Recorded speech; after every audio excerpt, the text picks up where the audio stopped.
हर युग में एक नायक जन्म लेता है, पर महाभारत, जो दुनिया का सबसे विशाल ग्रंथ माना जाता है, उसमें कौन था असली नायक?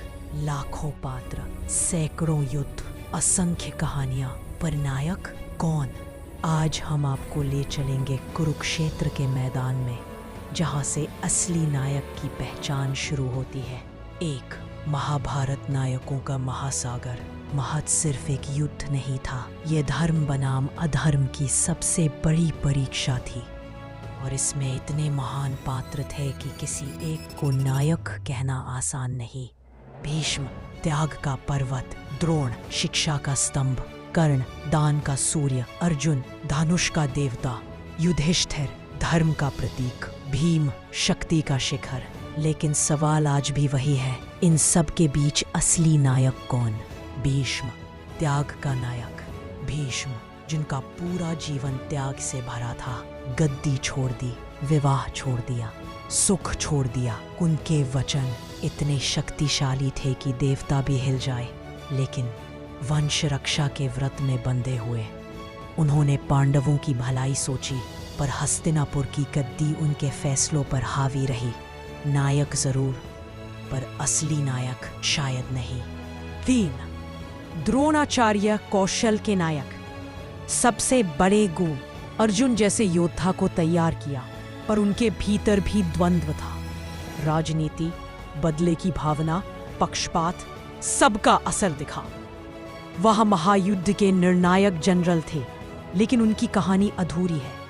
असली नायक वह नहीं। कर्ण, भावनाओं का नायक कर्ण, महाभारत का सबसे ट्रैजिक पात्र, जिसे जन्म मिला पर पहचान नहीं, जिसमें प्रतिभा थी पर अवसर नहीं, जिसमें वीरता थी पर दिशा नहीं। उनके भीतर नायक था, पर उनकी वफादारी दुर्योधन के प्रति धर्म के रास्ते से भटका देती है। यदि परिस्थितियां बदलती तो शायद वे ही सर्वोच्च नायक होते। 5.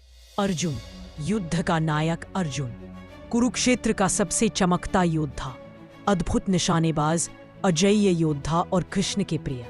उन्होंने भीष्म, जयद्रथ, कर्ण जैसे महावीरों को मारा। उनका पराक्रम अतुलनीय है, लेकिन अर्जुन में एक कमी थी, उनका मन डगमगा जाता था। कुरुक्षेत्र में उन्होंने धनुष छोड़ दिया था, वे युद्ध छोड़ देना चाहते थे। एक सच्चा नायक अपने मन पर जीत हासिल करता है, और यह काम अर्जुन अकेले नहीं कर पाए। 6. युधिष्ठिर, धर्म के नायक। युधिष्ठिर सत्य के मार्ग पर चलते रहे। धर्म उनका स्वभाव था, लेकिन धर्म का गलत प्रयोग भी उनके जीवन में दुख का कारण बना, जैसे पात्रों के भविष्य पर असर डालने वाले बड़े निर्णय।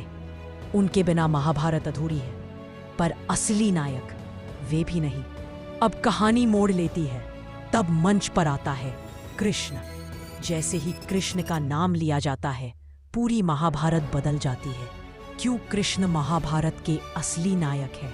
एक पहला कारण, युद्ध रोकने की कोशिश। जहां सब युद्ध चाहते थे, वहां कृष्ण अकेले शांति के लिए खड़े थे।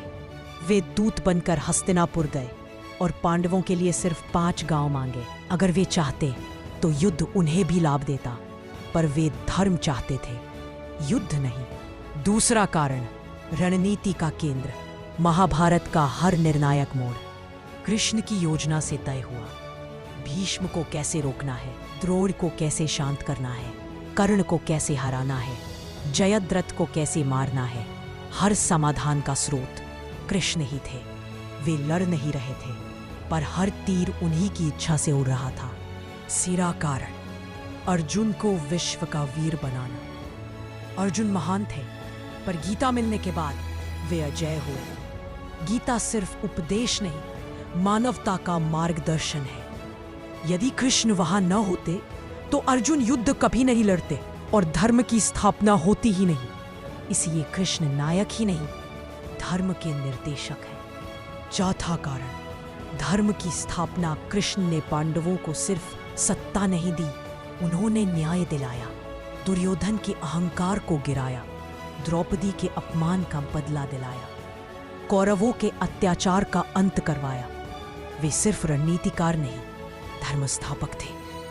5वां कारण, उन्होंने कभी अपना लाभ नहीं देखा। महाभारत के बाद कृष्ण खुद द्वारका लौट गए। किसी पुरस्कार की इच्छा नहीं, किसी सिंहासन की लालसा नहीं। उन्होंने कभी अपने लिए कुछ नहीं किया। जो निस्वार्थ हो, जो धर्म के लिए जिए, जो सत्य के लिए खड़ा रहे, उसी को असली नायक कहते हैं।